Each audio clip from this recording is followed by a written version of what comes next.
Cette émission est une production de la télévision régionale des Moulins.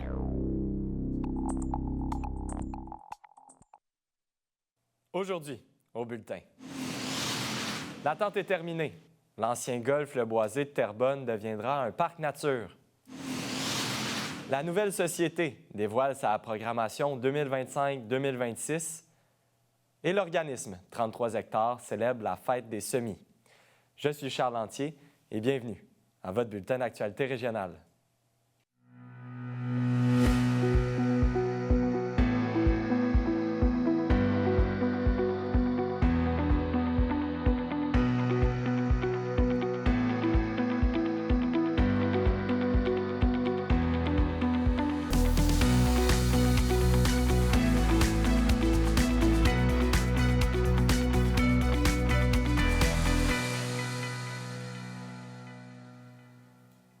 Bonjour, Mesdames, Messieurs. C'est plus d'une centaine de personnes qui étaient rassemblées non loin de l'entrée de l'ancien golfe Le Boisé de Terrebonne, mardi après-midi.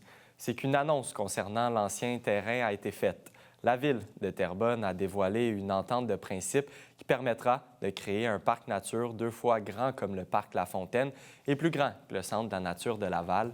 Voici le reportage. Mesdames et messieurs, je suis très fier d'être avec vous aujourd'hui pour cette annonce importante, très attendue de la part de nos concitoyennes et concitoyennes de Terrebonne et particulièrement du district 13 de notre municipalité. Excellente nouvelle pour la ville de Terrebonne. Après près d'une décennie de tergiversation sur l'avenir du golfe Le Boisé, Terrebonne décide d'en faire l'acquisition aujourd'hui par une entente de principe intervenue entre le propriétaire et la ville, mettant fin donc ainsi à une poursuite de près de 98 millions de dollars entre les deux intervenants. Donc tout ça au plus grand bénéfice de la population et grâce à la communauté métropolitaine de Montréal qui va venir payer 45 % de la facture pour cette acquisition. Donc la ville de Terrebonne seule aurait eu de la difficulté à réussir à avoir un prix dans la zone favorable pour acquérir le golfe Le Boisé, mais avec son partenaire de la communauté métropolitaine de Montréal, on a réussi à trouver une voie de passage. On était capable donc d'aller chercher le montant nécessaire donc à une entente gagnante-gagnante entre les deux parties.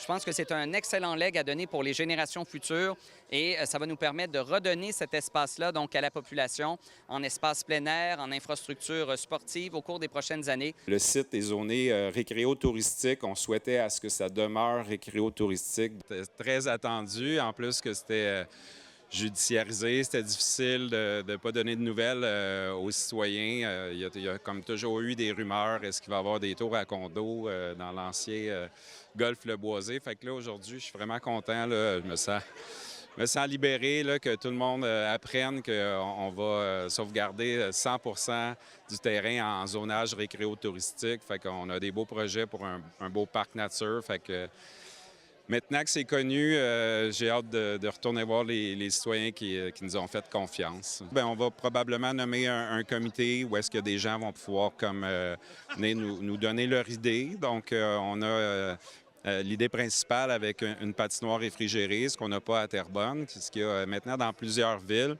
Avec les changements climatiques, je pense que c'est une infrastructure qui est intéressante. La patinoire ici, moi, j'ai élevé mes enfants dans le quartier ici. C'est très, très prisé. C'est un quartier familial qui se renouvelle continuellement. Donc, c'est un point central dans Terrebonne. C'est un poumon pour la ville, donc avec un beau bâtiment principal, peut-être des sentiers glacés, des sentiers pédestres l'été. Il y a plein d'activités de plein air là, qui vont pouvoir être faites ici, là. Pour moi, c'est une annonce extraordinaire, presque inattendue. Naturellement, la Ville, comme il y avait des dossiers judiciaires en cours, tout ça était gardé ultra confidentiel, bien que même si on avait quand même de nombreuses rencontres avec la Ville depuis des années. Alors l'annonce aujourd'hui, pour moi, est extraordinaire pour la communauté, les citoyens, non seulement du quartier, mais de Terrebonne et des environs.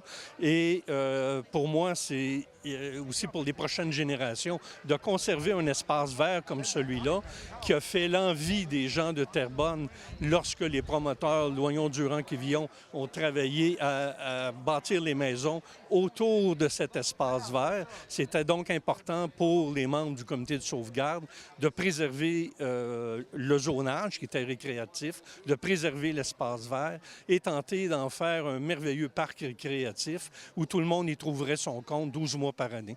On est confiant de devenir propriétaire officiellement cet été, au mois de juillet.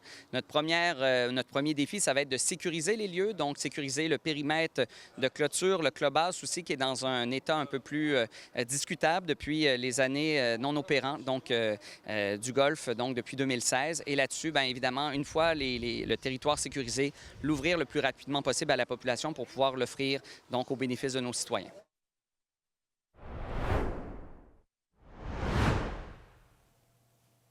C'est mercredi que la Chambre de commerce de la MRC de l'Assomption a annoncé le lancement officiel de son 13e tournoi de golf annuel qui se tiendra le 20 août 2025 au club de golf L'Épiphanie.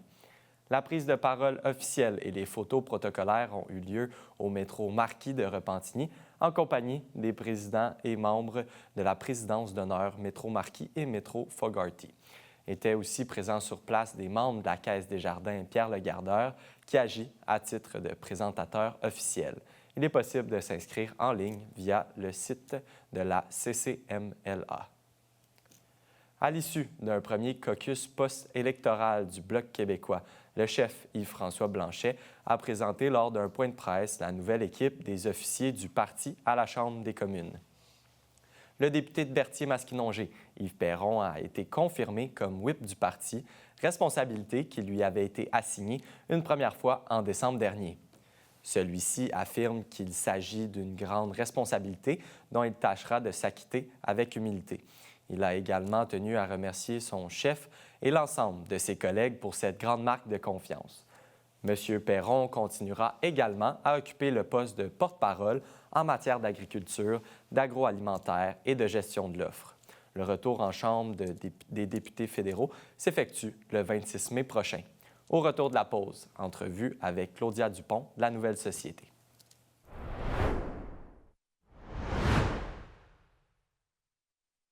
Cette semaine, à Vue d'ici, nous parlons accessibilité et la réalité de personnes en situation de handicap.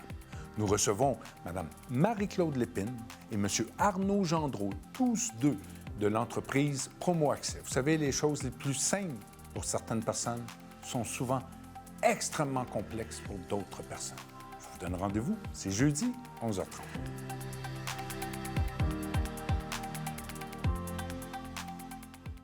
La télévision communautaire autonome parle des enjeux locaux, donne une voix aux citoyens et citoyennes en plus de faire rayonner les talents d'ici. Accessible à tous, elle appartient à la communauté et donc à vous. J'ose ma télé communautaire, mon média de proximité.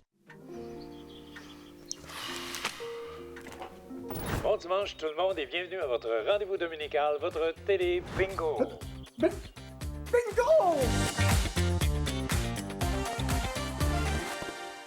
Du nouveau à TVRM. Regardez toute la programmation en continu sur tvrm.ca/en direct. Que vous soyez fan de musique, de culture ou d'actualité, ne ratez pas cette chance de suivre les événements et les personnalités de votre région. Salut tout le monde! Ici Daniel Grenier pour vous parler des télévisions communautaires autonomes. Et si ce médium n'était pas là, voici à quoi ressemblerait mon message.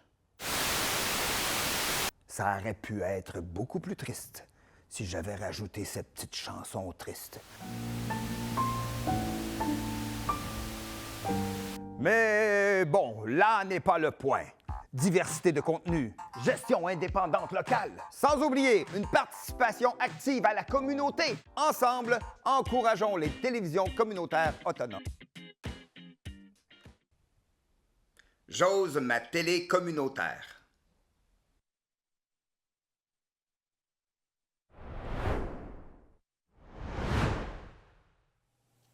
Du côté culturel, c'est dans les derniers jours que la Nouvelle Société a dévoilé la plus récente programmation du TVT et du Moulinet pour la saison 2025-2026. Pour en discuter, je reçois Claudia Dupont, directrice programmation à la Nouvelle Société. Bonjour à vous. Bonjour Charles. D'abord, parlez-moi de cette nouvelle programmation qui est sortie dans les derniers jours. Là. Oui, tout à fait. On a sorti cette magnifique programmation 25-26 le 1er mai dernier pour les membres Flex et le 4 mai dernier pour tout le monde, en fait. Et donc, c'est une programmation qui est très riche en propositions. En fait, elle est sous la thématique « Plus près, plus vrai ». C'est d'autant plus vrai puisque la nouvelle société privilégie les moments de rencontre entre les artistes et le public, les œuvres, les citoyens. On encourage aussi la discussion entre les œuvres et le public. Donc, c'est vraiment une magnifique programmation qu'on a à livrer aux citoyens là, de Terrebonne. Qu'est-ce qu'on retrouve au niveau des spectacles, la proposition, on le sait, humour, musique, mais aussi une panoplie d'autres événements ou spectacles, en fait? Là. En fait, c'est une programmation pluridisciplinaire, très riche. On présente tant du théâtre, de la chanson, de la danse, que de l'humour, du conte également. On reçoit aussi une belle programmation scolaire. Donc, on s'adresse aux écoles dès le CPE, dans le fond, dès la garderie jusqu'au secondaire et même au collégial. On a une programmation aussi familiale. Donc, on reçoit les familles les dimanches à raison de 4 rendez-vous par année. Donc, c'est vraiment une programmation qui est riche, tant dans les nouveautés, parce que cette année, on regorge de nouveautés, puis ça, c'est vraiment chouette là, pour nos membres puis nos spectateurs, parce que c'est pas toutes les années que des artistes nous arrivent avec des nouveaux contenus, des nouveaux spectacles, et là, il y en a une panoplie, en fait. D'ailleurs, c'est aussi une programmation qui est pour le TVT, mais aussi pour le Moulinet. Donc, j'imagine que ça permet d'avoir une programmation assez diversifiée dans la forme aussi. Là. Absolument. En fait, le Moulinet, qui est une petite salle qui peut recevoir jusqu'à 110 personnes assises en formule assise, mais on a également, on peut se rendre jusqu'à 200 personnes lorsque le spectacle peut recevoir des gens debout. Donc, on présente environ une 50aine de spectacles tout au long de l'année au Moulinet. Souvent, c'est des rodages d'artistes, mais aussi ce sont des artistes qui sont, en fait, qu'on suit l'évolution professionnelle. Donc, ça peut être des artistes très connus, mais qui arrivent avec du nouveau contenu, comme ça peut être des nouveaux venus sur le marché. On voit la même chose aussi au TVT. En fait, on fait une place à la nouveauté cette année, en 25-26, des artistes de la relève, là, comme Fred, par exemple, qui va passer au TVT pour la première fois. Il était passé au Moulinet les années précédentes.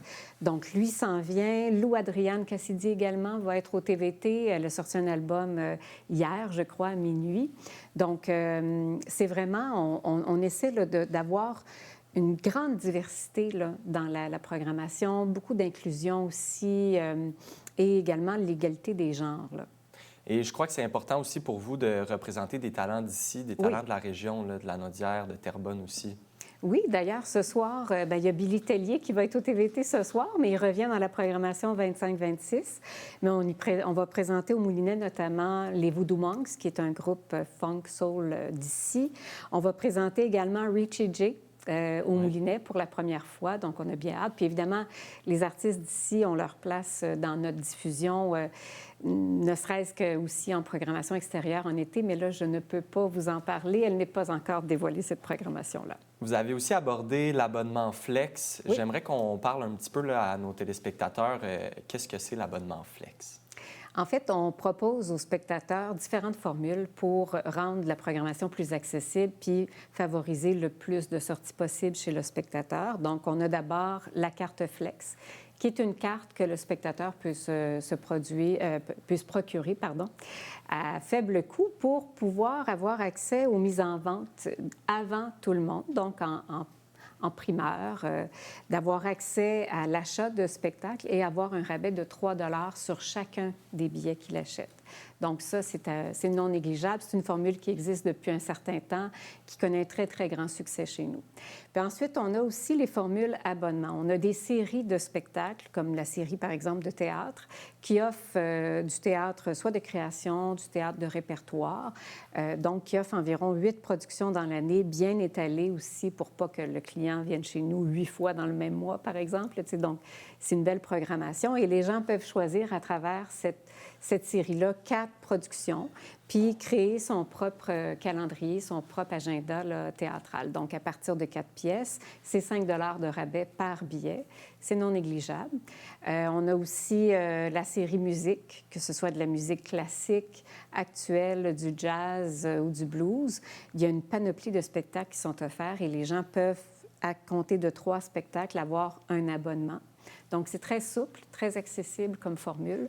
On a l'abonnement familial également, puisque la famille, c'est un groupe de spectateurs qu'on privilégie beaucoup dans l'année, notamment avec notre festival Jeune Public aussi. Donc, il y a 4 productions dans l'année. On peut abonner l'enfant avec l'adulte de son choix. C'est vraiment pas cher. Je pense que ça revient à 15 $ le billet, tout inclus. Donc, ce sont des formules qui rendent l'offre intéressante, en fait. Puis, absolument. Je tiens à souligner aussi que la pièce de théâtre d'été, Les Boys, et on invite les gens à aller consulter le site Internet de la Nouvelle Société pour voir l'ensemble de la programmation. Vraiment, donc, tout à fait, oui. Merci beaucoup d'avoir été de passage aujourd'hui en studio. C'est tout le temps qu'on avait, mais je vous remercie, puis je vous souhaite une bonne saison estivale et on va rester à l'affût pour le dévoilement de la programmation estivale. Le 29 mai prochain, 29 mai, super. À l'île des Moulins. Merci beaucoup, Charles.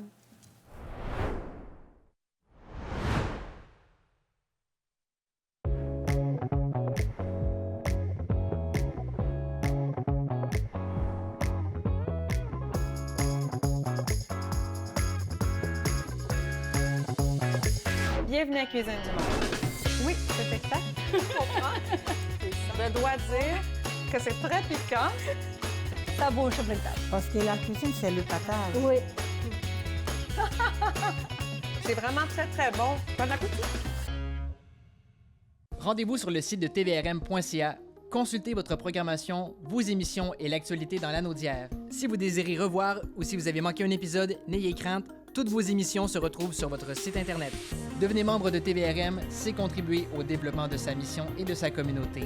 Ne manquez pas votre bulletin en direct le mardi et le jeudi midi pour être informé de tout ce qui se passe dans votre région et plein d'autres émissions sur votre communauté. La télévision régionale des Moulins, pour voir et être vue. Fibreux est de retour pour une 2e saison. Chaque semaine, j'aurai l'opportunité de m'entretenir avec des entrepreneurs qui possèdent tous des parcours différents. On découvrira ensemble les diverses facettes de leur personnalité, leur motivation, les défis et bien sûr la passion qu'ils ont pour l'entrepreneuriat. Une nouvelle saison avec une nouveauté cette année, Fibreux Extra, 8 entrevues avec des spécialistes sur le financement, le droit des affaires, les assurances et bien d'autres sujets afin de bien vous outiller. C'est ici même sur Ma TV Lanaudière. Bonjour, je m'appelle Megan. J'adore la natation, la gymnastique et la bicyclette. Parfois, je dois faire les choses différemment. C'est l'association des amputés de guerre qui me donne les prothèses dont j'ai besoin pour faire mes activités préférées. Tout ça est possible grâce à la générosité du public. En donnant aux amputés de guerre, vous aidez les enfants amputés comme moi. Merci!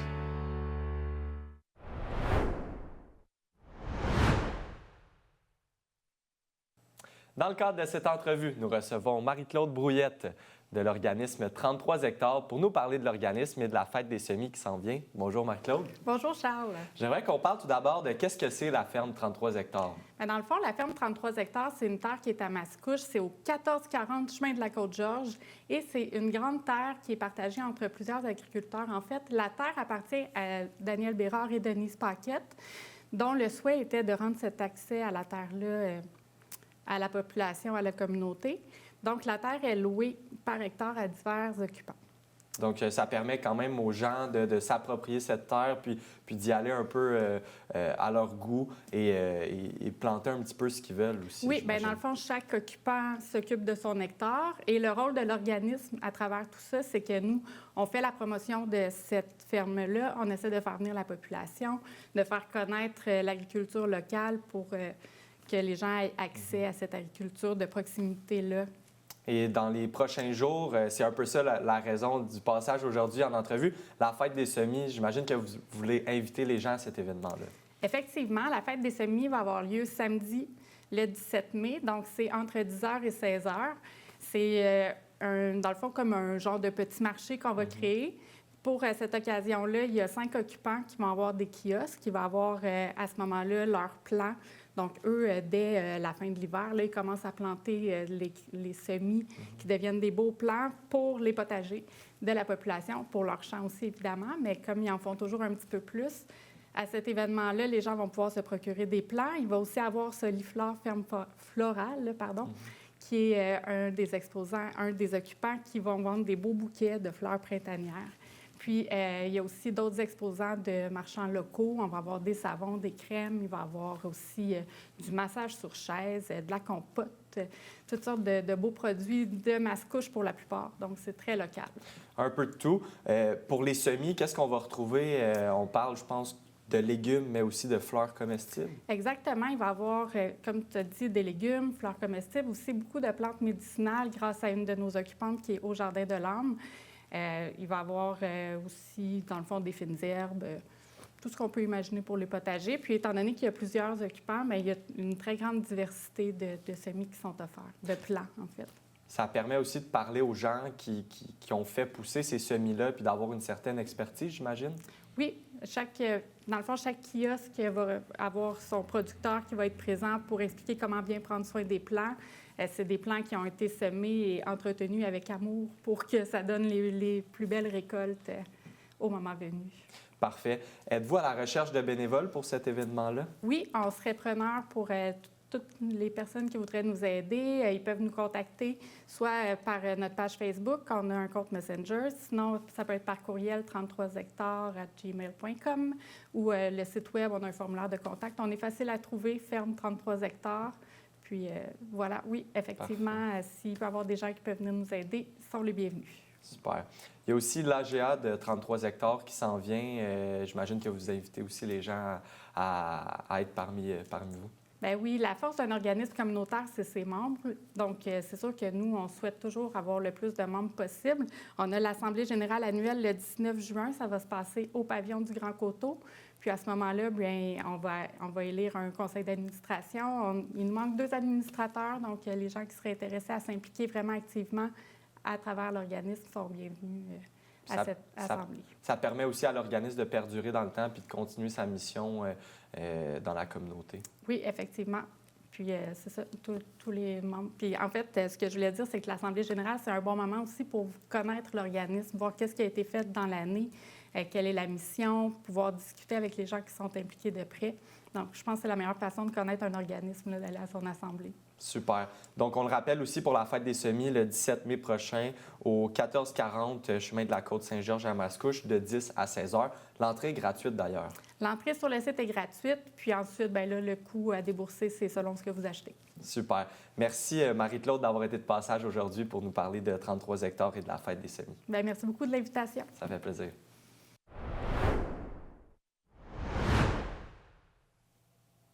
Le 2 mai, vers 9 h, un policier du poste secondaire de la Sûreté du Québec de la MRC d'Autrey-Lavaltrie a capté une automobile en grand excès de vitesse sur le rang Pointe-du-Jour-Nord à Lavaltrie. L'automobiliste circulait en direction ouest à 133 km/h dans une zone de 60 km/h. Le conducteur a été intercepté. Il s'agit d'un homme de 21 ans de Saint-Thomas. Il a reçu un constat d'infraction de 1 461 $ et 14 points d'inaptitude. Son permis de conduire a été suspendu pour 7 jours. Un proche a pris en charge son véhicule. La Ville de Terrebonne annonce la nomination de Mme Yvanne Dubuc à titre de directrice des finances et de l'approvisionnement. C'est à la suite d'un processus rigoureux de recrutement que Mme Dubuc s'est distinguée par ses connaissances du monde municipal et son sens stratégique. La nomination de Mme Yvanne Dubuc s'inscrit dans le cadre de la réorganisation de la direction qui adopte désormais l'appellation de direction des finances et de l'approvisionnement afin de mieux refléter ses missions essentielles. Mme Dubuc est employée de la Ville depuis 12 ans. Par ailleurs, le Centre de services scolaires d'Essamar, CSS, et la Ville de Saint-Charles-Borromée unissent leurs efforts dans le cadre d'un projet d'école secondaire temporaire pouvant accueillir 552 élèves, principalement issus de la communauté charloise. La réalisation de ce projet est sujette à l'approbation, du ministère de l'Éducation. La réponse est attendue prochainement, ce qui permettrait l'ouverture de l'école en septembre 2026. Ce projet vise à pallier le manque d'espace scolaire dans la MRC de Joliette en attendant la construction d'une école secondaire permanente. Revenez-nous après la pause.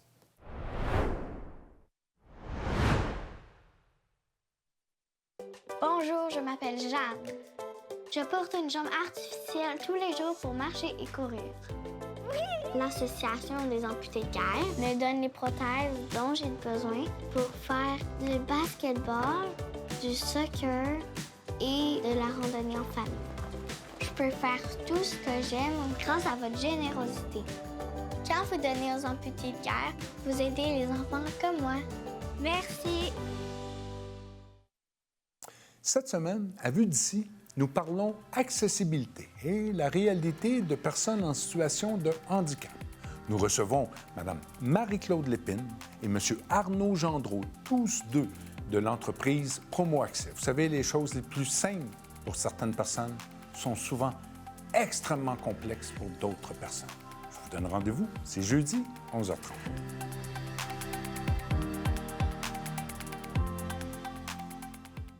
Du nouveau à TVRM. Regardez toute la programmation en continu sur tvrm.ca/en direct. Que vous soyez fan de musique, de culture ou d'actualité, ne ratez pas cette chance de suivre les événements et les personnalités de votre région.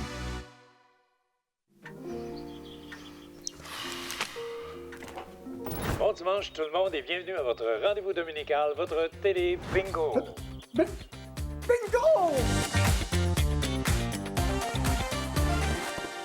Rendez-vous sur le site de tvrm.ca.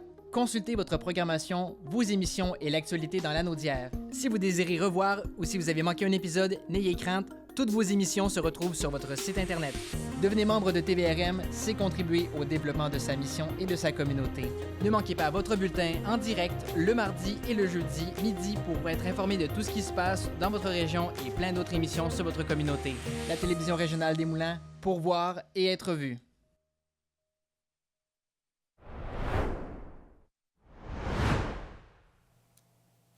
Du côté de Joliette, la Ville se réjouit de l'annonce faite par le gouvernement du Québec concernant l'octroi d'une aide financière de 90 840 $ pour la réalisation d'un projet visant à renforcer la résilience de la communauté face au changement climatique. Ce montant, accordé dans le cadre du volet 1 du programme Oasis, rattaché au plan pour une économie verte 2030, permettra à la Ville de formuler un diagnostic clair sur les risques écologiques présents sur son territoire.